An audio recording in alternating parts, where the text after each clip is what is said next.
Почитувани гледачи, добра вечер. 17:10, ново издание на емисијата Ваш термин. Со вас сум јас како домаќин Виолета Петровска-Перич и мојата денешна гостинка, која што е веќе со мене во студиото, со која што ќе разговараме на интересна тема, а ќе бидат засегнати тука најмалите децата. Значи, веќе со мене во студиото е Христина Стефановска, која што е лиценциран детски психолог, и одлучивме малку да проговориме за неврозика и децата. Кога се зборува за неврозика и децата, тоа значи за оние состојби кога децата нели се нервозни, кога сакаат веднаш нешто да добијат, па при тоа се случува пелтечење, па треперење на рацете и нозете и така натаму. Меѓутоа сите овие симптоми, ќе ни каже нешто повеќе Христина, со мене е веќе тука во студиото. Меѓутоа, пред да поздравам Христина и пред да го започнеме разговорот, од режија би побарала да го пуштат прилогот кој што е подготвен токму на оваа тема, за малку ете кусо да се информирате, а потоа ќе се вратиме во студиото.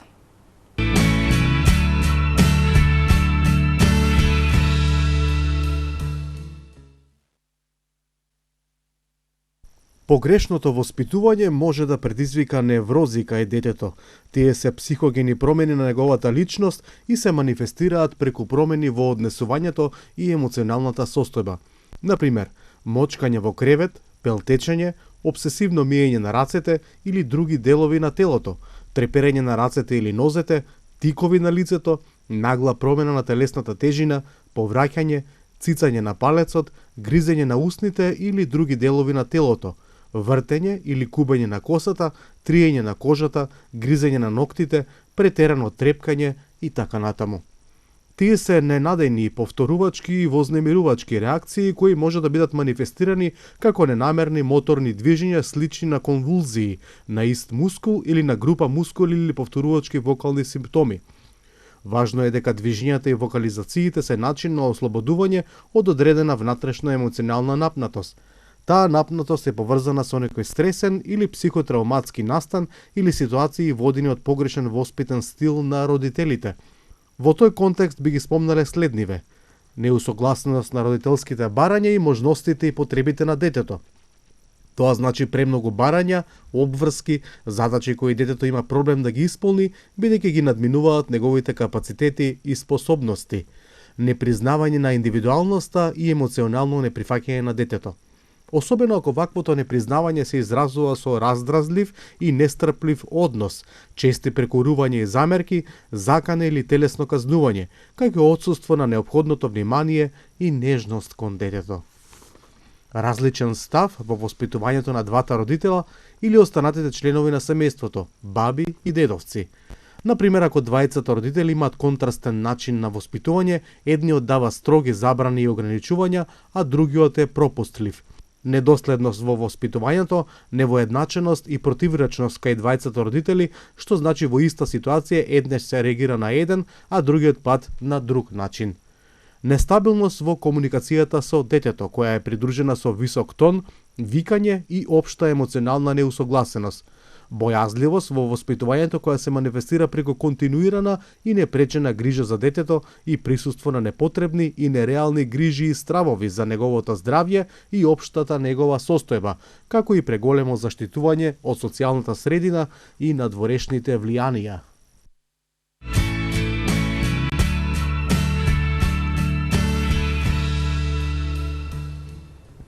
Јас сум повторно назад во студиото, како што можевте да забележите од прилогот, значи неврозите кај децата се јавуваат како резултат на погрешното воспитување на децата. Сега сите ние, нели, еве, што сме родители, често пати сме се прашувале низ растењето на децата, дали понекогаш сме постапиле правилно или погрешно, секако дека никој не е идеален, меѓутоа да се трудиме да ги слушаме еве препораките од детските психолози како треба да се однесуваме кога ги одгледуваме децата кога тие растат, за да не остави некои погрешни последици по нивното ментално здравје понатаму во животот. Како што кажав, значи на почетокот со мене веќе во студиото е Христина Стефановска, која што е лиценциран детски психолог. Христина, ти посакувам добри дојде за прв пат во Ваш термин и ТВ Сонце. Здраво, баш ми е драго што сум тука дел од тебе, со тебе.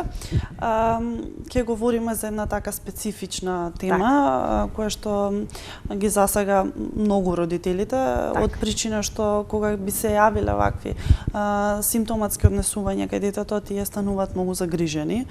Па ќе ги информираме и ќе ги едуцираме, нели, во тој поглед. Така. Сите оние кои што не следат, ако имаат некое прашање во однос на, нели, на воспитувањето на децата, на правилното, погрешното, што е добро, што не е добро.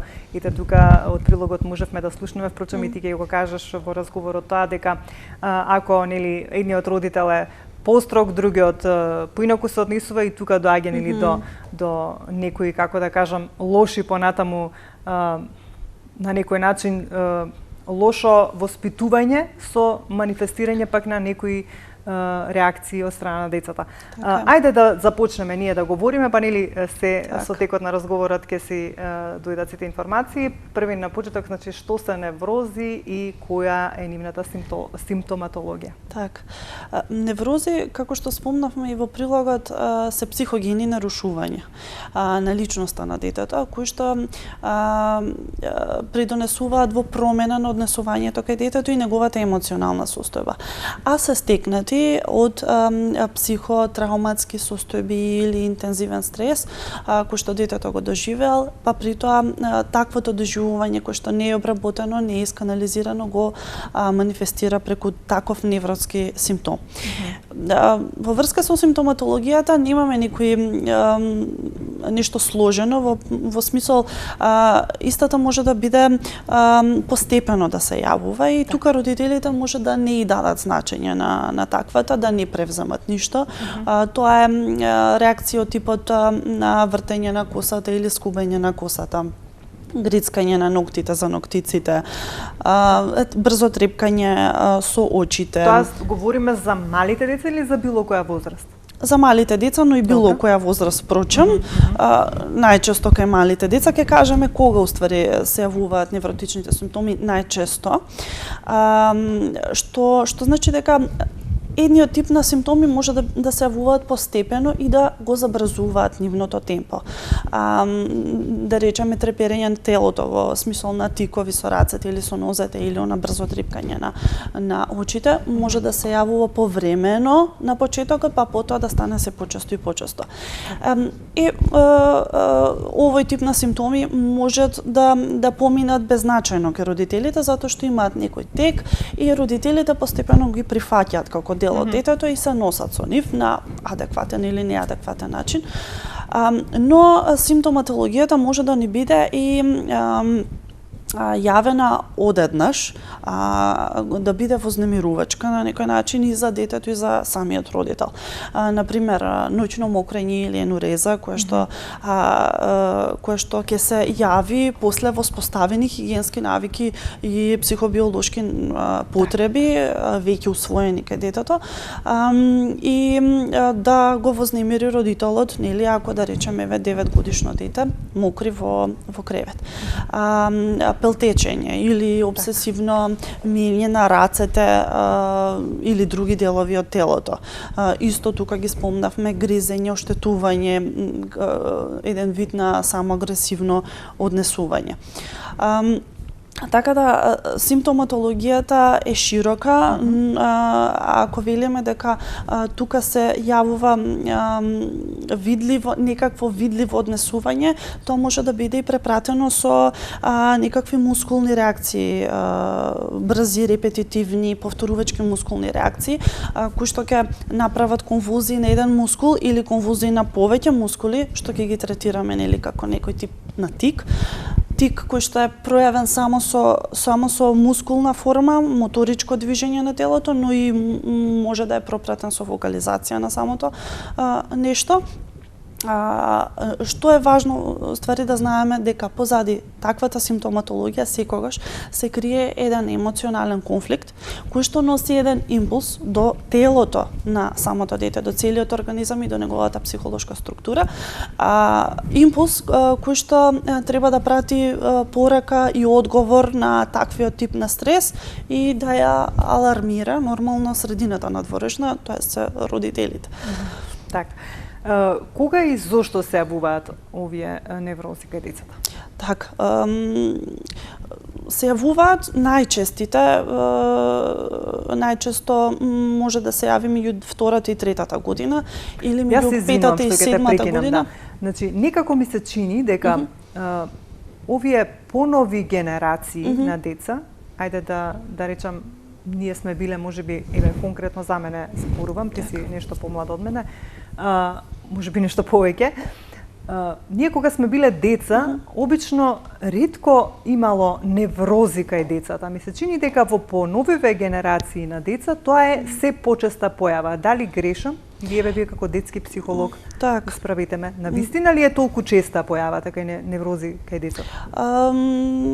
Има ли разлика од порано, од минатото? Постоеле ти од секогаш, да, меѓутоа дали се сега зголемена појава? Дали има зголемена појава? Можеби заради тоа што постои сега поголема социјална слобода и социјална приступачност, па можеме самите родители, самото семејство е слободно, на некој начин послободно во социјалната средина, за разлика од претходно од изминатите генерации, каде што најчесто ваквите симптоматологии кај децата ги третирале родителите како исклучително срамна работа и при тоа нормално или го ставале детето повеќе во социјална изолација или е прекорувано, заканувано за да некако се ускроти тоа. На некој начин не се преземале доволно адекватни мерки, но се јавувал некој тој социјален срам.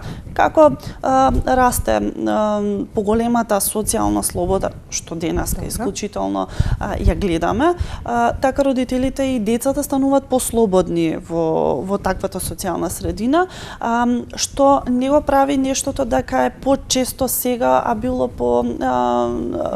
понеприсутно во минатото. Значи од друг аспект се различни работите, така. Од начинот на кој што целата социјална околина, фамилијата, родителите, семејството, нуклеарно или пошироко, го доживувале и го третирале. Да, сега да го одговориме прашањето кога и зошто се јавуваат, се извинам што бака ти упадна во. Рековме најчеста возраст е некоја од втората до третата година, значи таа е предшколската возраст, или помеѓу петата, седмата година, исто така, може да се јави и во пубертетот. Кај адолесцентите најчесто се јавува кога се ставени во некаков притисок од типот треба да постигнат нешто или да оправдаат некакви очекувања од страна на родителите или од самите себе си. Или пак кога ќе се најдат во некаква ситуација каде што не може да се адаптираат. Значи, дали промена на училиште, промена на земја на живење, воедно и јазик, начин на функционирање и тука персоналитетот на детето не може да се адаптира во таквата средина, па може да пројави такво невротско однесување. Во однос на тоа зошто се јавуваат има многу причини. Ако ги разгледаме, најчестите се психосоцијалните причини. Деца под ризик автоматски не се ризик за неврози. Тоа се деца кои што растат со еден родител или родител кој што долго боледувал или семејство со низок социјо-економски статус. При тоа може да бидат семејства кои што доживеале некакви трауматски настани или кризи, деца кои што биле дел од воени настани или елементарни непогоди, земјотреси, нешто слично. Но се почесто веќе последниве години го изучуваме и го проучуваме и континуирано зборуваме на аспектот воспитување, кој што исто така е дел од тој психосоцијален фактор во допринесување на невротско однесување кај детето. Воспитувањето и како може да биде да придонесе до ваква симптоматологија кај детето, од причина што денес родителите се почесто се презаштитнички насочени кон децата, иако не тргаме од тоа дека и прекомерно авторитарен однос кон детето може да пројави такво однесување. Значи, и воспитувањето во текот на растењето на детето има улога како ќе се одрази понатаму врз појавата на неврозите. Што значи правилно воспитување, што значи погрешно воспитување? Така, во овој случај добро е да ги знаеме оние воспитни моменти кои не би требало да бидат дел од нашето воспитување. Воспитувањето всушност е и создавање на персоналитет на детето, значи на една цела персона, на една цела личност, која што преку воспитувањето ние додаваме, стимулираме или негде таму моделираме некакви карактерни црти кои што се лепат на детето на основа на неговиот темперамент. Значи лошо воспитување не може да дефинираме дека дали ќе биде лошо или добро. Сите родители одат природно кон тоа како се чувствуваат, како мислат или како секој родител е различен како карактер, како индивидуа, па оттаму и доаѓа неговото однесување кон детето. И во однос на тоа како воспитан модел стекнал во неговото рано детство. Меѓутоа, кога зборуваме за невротските симптоми, многу е важно да родителите бидат најпрво доследни. Како ќе превенираат, нели всушност, во воспитниот стил да не пројава такво однесување кај децата. Да бидат доследни со тоа што за една иста работа во две дадени ситуации различни би реагирале исто. Например, не знам, дете сака да вози велосипед низ стан. Значи да не го менуваат ставот. Така. И ние велиме не може да возите да возиш велосипед низ стан. И цврсто стоиме до тоа, но кога ќе дојдат гости или некој што е член на семејството, дали може да возам? Може. И некои такви недоследни форми во воспитувањето фактички не знае што е правилно, дали може или не може. Но се создава конфликт и фрустрација. Следниот пат кога ќе го укорите дека не може, затоа што вчера кога имавме нели гости, ми дадовте.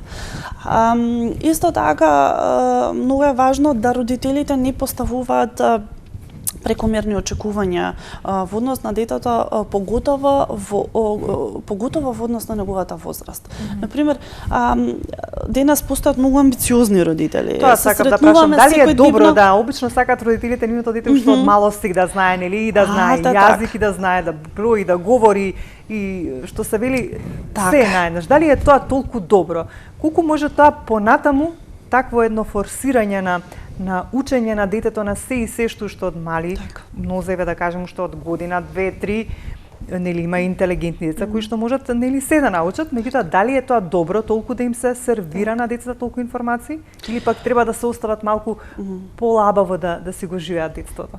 Апсолутно дека контрапродуктивно, значи тој што би можело понатаму тоа да резултира, какви негативни манифестации? Ете така, во прва мера тоа би бил еден емоционален притисок кој што детето ќе го акумулира подолго трајно. И овие невротските симптоми не се создаваат преку ноќ. Значи потребно е време да дете акумулира во себе некоја емоционална структура или пак да е негде таму атачирана таа емоционален набој од дадена некоја си стресна ситуација. Но кога зборуваме за ова во однос на компетициите на самите родители, дете долго трајно доживува емоционален набој и поради тоа не знае како нормално да се справи со него, затоа што не ги има осознаено сите одбранбени механизми со кои што располага една личност, ќе мора да прати она што го кажав на почетокот импулс до родителите дека не ми годи ова што ми го правите. И на тој начин првата мера е дека може да јави невротско однесување. Ако родителите, она што го велиме во ред е, ако дете да дадеме стимулативна средина, но ако дете може да го издржи тој терет, даден за возраст, ако детето има интересирање, ако детето има љубопитност во однос на темите во ред, оставаме да детето истражи докаде и да ги тестира своите способности. Но ако детето нема такви аспирации или не знам, и ние како родители имаме видување дека дете во предшколска возраст треба сепак да почне со некој музички инструмент, а детето воопшто нема способност или капацитет за нештото, му создава притисок на лагодност. Ако е дете поколерично, оно ќе протестира, ќе се бунтува, но ако е дете по меланхонично, тоа ќе го доживува многу автоемотивно. и повторно не сме направиле ништо продуктивно како родители. Мора да ги оцениме способностите на детето и да сме во склад со нив. Например, во предшколска возраст сите родители, да не генерализирам, многу од родителите сакаат децата пред да тргнат во училиште да ги научат бројките и буквите, што е сосема продуктивно. Дури да научат да читаат. Контрапродуктивно. Ета така. И при тоа забораваат на еден момент она што го велиме, не се во склад со возраста. Они ќе го отфрлат оне социјалниот момент, место да работиме на социјалните вештини на детето, да ги стекне сега во рано детство, па потоа училишните постигнувања, ние прескокаме еден фундаментален дел во личноста на детето, што се вика социјален момент или социоемоционални вештини, а одиме на училишни постигнувања. Тоа и како го фрустрира детето. Значи, сите овие работи кои што ги говориме, може да бидат причини за неврозите, за појава на неврози кај децата. Кога веќе ќе приметат родителите дека има некои од оние симптоми за кои што говоревме. Ајде уште еднаш да ги повториме за оние кои што подоцна се вклучуваат. Кои се оние симптоми кои што треба да ги приметиме кај едно дете и веднаш да реагираме за да нели навреме ги спречиме како да кажам работите за да не дојде до некои посериозни последици. Така. Значи симптоматологијата може да не биде растечка, нели? Да се појави таквото однесување и се почесто и почесто се повеќе и повеќе да се усвојува, да се практикува таквото однесување. Тука ги напоменавме грицкање ногти за ноктици, кубење на косата, триење на рацете или друг дел од телото, некои репетитивни моторички движења со рацете и нозете, брзо трепкање со очите како тикови на лицето.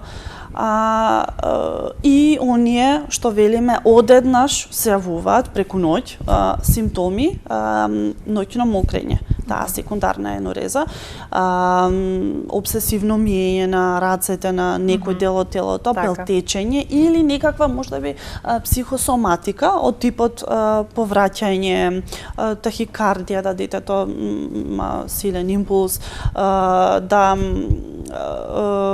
се жали на болка во главата, на стомакот, значи некаква психосоматика која е поврзана со здравието на самото дете. Веќе од сите тие емотивни доживувања почнува да делува и како да кажам, дури да пројавува симптоми. Да, тоа е веќе некој степен на сложеност на симптомите. Значи симптомите може да бидат од попроста природа, така, попроста природа, па се посложени и таа елементарност да се испреплетува, да имаме и таков и ваков симптом. Така. Ајде туку уште еднаш ќе се обртам до нашите гледачи, значи говориме на тема неврози кај децата, за оние кои што подоцна се вклучија. Со мене во студиото е Христина Стефановска, која што е лиценциран детски психолог. Ако имате некое прашање да поставите, оние кои што не следат, можеби некој баба или дедо кои што имаат внучиња, да се консултираат со Христина, слободно може да ни се јавите на нашите телефони. Христина ќе се обиде да ви даде некои насоки како да постапите. И сега ги спомнав бабите и дедовците тука. Значи, кога родителите ги воспитуваат нели дома, децата се однесуваат поинаку. Кога децата ќе појдат кај баба и кај дедо, нели секогаш нели внучињата се помили, пак бабите и дедовците можеби се потолерантни, некои работи повеќе им дозволуваат и така натаму. Колку е тоа добро, а колку е лошо? Па во принцип е лошо, затоа што спротивставеност на воспитните стилови не треба да постои. Како меѓу двата партнери родители, така и меѓу, да речеме, родителите и бабата и дедото, или родителите и неговата од воспитувачот во градинката. Ако родителите велат удирање не, тогаш баба и дедо или таму негде во градинката ќе треба да кажат исто така удирање не. Да немаме спротивставени ситуации, па добро, и да удрило не е проблем, да го одобруваме однесувањето. Значи, воспитните стилови треба да не бидат воедначени. Воспитувањето меѓу партнерите треба да се одвива и по пат на договарање, многу разговарање, многу дебатирање на истите теми. Да се најдеме негде заедно и да ги спреплетиме ставовите. Така детето ќе има силна порака. Кога ја добива и таа порака ќе биде секогаш трајна. Во спротивно му ствараме само конфузија, неразбирање и она што го зборувам јас емоционален конфликт. А тоа значи дека тоа што ми го одобрувате вие, ако таму не ми го одобруваат или обратно ми создава мене непријатност и фрустрација. Доколку не се третираат навреме, како што кажавме, доколку не се реагира кај детски психолог кога ќе се почувствуваат оние првични симптоми, какви последици може да создадат во личноста на детето понатаму во животот? Да речеме и кога ќе стане тинејџери, нели воопшто во животот. Так. Знаете, во принцип родителите, семејството сметаат дека тие сами по себе ќе се изгубат. А може се ли? случува и такво нешто, да, кога Зависи од личноста, претпоставувам. зависи од целиот семејно системски склоп. Доколку самите родители го сватиле нештото како загрижувачко, па разговараат околу тоа што би можело да направат, како да сменат нешто, работат на тој семеен систем дома, природно со текот на времето може да своите природни креативни капацитети ги употребат и да се изгуби таквото однесување кај детето. Многу често они играат на трпение, а однесувањето не се менува.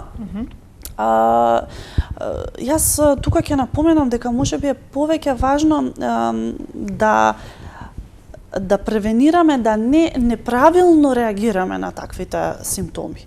Многу е фатално ако вие на таквото невротско однесување родителот оди со укорување, заканување, прекорување или смејување. Значи до степен, па одење, да речеме, носење на детето на разни места, на, не знам, бајачки или нешто, нека алтернатива, каде детето се губи и нема контакт и не може да дојде до себе. Значи, погрешниот пристап е многу полош, отколку ништо да не правиме. Никогаш велиме дека подобре ништо да не правиме, отколку нешто погрешно да правиме. Што тоа би довело, би ја влошило состојбата кај детето. Ако велиме ова дека е симптом, ова е само еден аларм, кој што брзо би можеле да го коригираме доколку ја најдеме причината. Секое невротско однесување во позадината има причина и се лекува на начин на кој што ја лоцираме причината. Кога ќе ја најдеме причината и работиме на неа, природно и телото доаѓа до еден баланс и тие конфузии, и самото мускулна напнатост во телото ќе доживее некое ослободување. Значи, таквото погрешно интервенирање во дадени ситуации може да пројави трајно, да речеме, анксиозно-депресивни состојби кај детето, кои што ќе бидат со поголем спектар, каде што симптоматологијата би се проширила, или интензивни психосоматски реакции. Тука спаѓаат и нарушувањата во хранењето, не знам, анорексија, булимија, значи, состојби кои што веќе ќе пројават сериозност во функционирањето на личноста на самото дете. Тинејџер, адолесцент, значи тука спаѓаат сите тие возрастни групи. Каков е психолошкиот пристап во лекувањето на неврозите кај детето? Како вие пристапувате? Значи, како ги третирате? Што понатаму? Значи, кога кај вас ќе се обрати некој родител, ги препознава симптомите, доаѓа кај вас, како пристапувате? Значи, најчесто тоа е еден семен системски третман. Овде многу често се случува терапевтот, тоест психологот кој што работи нели со оваа тематика, кога ќе го лоцираме заеднички нели проблемот, можеме директно да работиме на него, со тоа што ако е предучилишно дете може и да не е вклучено директно во советувањето, во терапијата. По пат на разрешување на семејните, брачните тензии,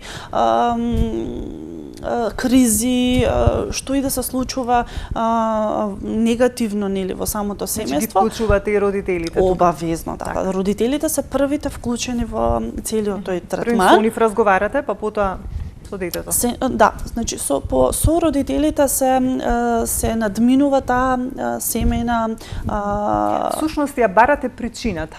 Да најдете причината. Од таму тргаме, а потоа во терапевскиот третман ги регулираме тие интерперсонални односи. Во самото семејство, да речеме, меѓу партнерите, ако постои нешто такво, па се одразува во децата или родител дете, значи сите интерперсонални односи ги регулираме, создаваме по пат на терапија една семејна добра, хармонична семејна атмосфера, која што ќе му понуди на детето една безбедна, сигурна средина и со тоа олеснување во однос на неговите чувства и набои и при тоа да со тоа да исчезнуваат и самите симптоми. Се случува да се работи директно со детето, доколку индивидуално, доколку детето веќе таквото однесување го усвоило, да речеме на бихевиорален план, на план на однесување како еден начин на одговор на стрес. Па да речеме однесувањето само се јавува исклучително кога детето е под стрес. И во тој случај е индивидуално работењето. Како тоа ме интересира како оди постапката, еве како психолог, дали разговарате со детето или пак можеби му поставувате некои прашања кои што вам треба да ви дадат некои одговори, значи како се одвива процесот, еве да речеме, во неколку реченици да ни во на предучилишна возраст или на рана училишна возраст се користи плејтерапијата. Значи плејтерапијата е игровна терапија.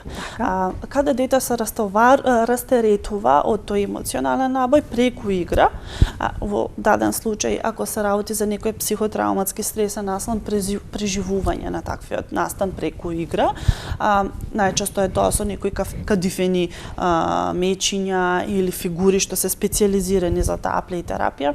Тука вклучуваме арт-терапијата во однос на цртање, боење со дадени терапевски вежби. Има генативниот или оној замислувачкиот исто така фактор во вежбите, кој што се коси нели со самата фантазија на детето, а фантазијата во овој третман е да речеме едно ослободување и прибежиште од она што се случува во реалноста. Советуваме обавезно спорт, спортски активности или било какви активности кои што ќе доведат исто така до мускулно растеретување кај детето и до амортизација фактички на стресот. Значи, во секој случај вклучени се повеќе фактори.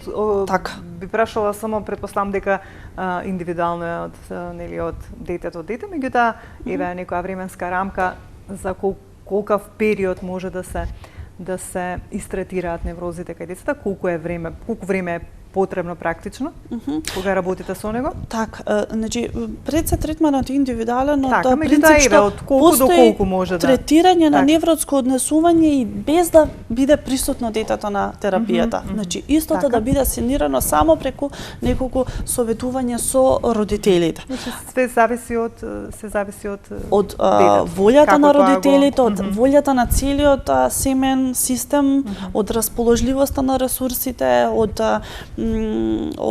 многу фактори кои што може да го вклучат детето, но и да не го вклучат целото семејство ќе игра главната улога. Меѓутоа во случајов најважно е ние сите тоа што го говориме во денешнава емисија, најважно е родителите да ги препознаат тие како да кажам симптоми. Се со цел да ги превенираат навреме оние поголеми последици понатаму врз развојот на личноста на едно дете, кога би станали тинејџери, понатаму во понатамошниот живот. За се тоа што го кажав досега, бидејќи секогаш на крајот од разговорот некако ја потенцираме превенцијата за да не дојде до сите оние поголеми последици.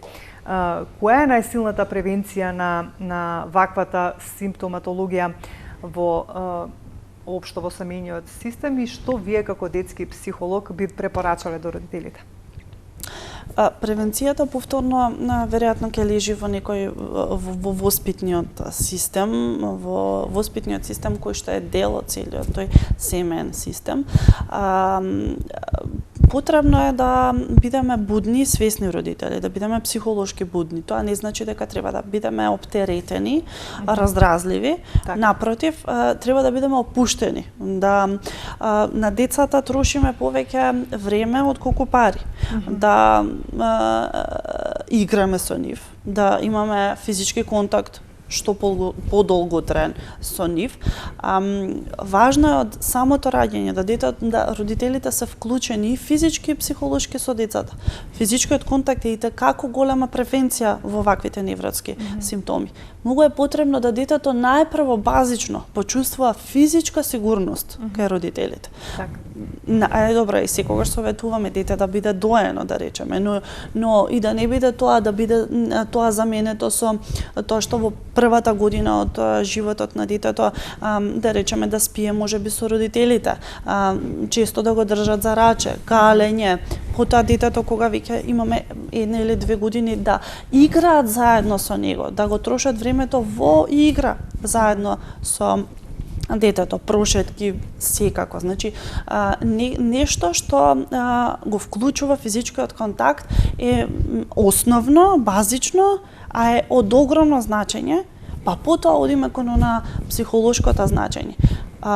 Да ги дисциплинираме децата, но преку уважување на нивната личност.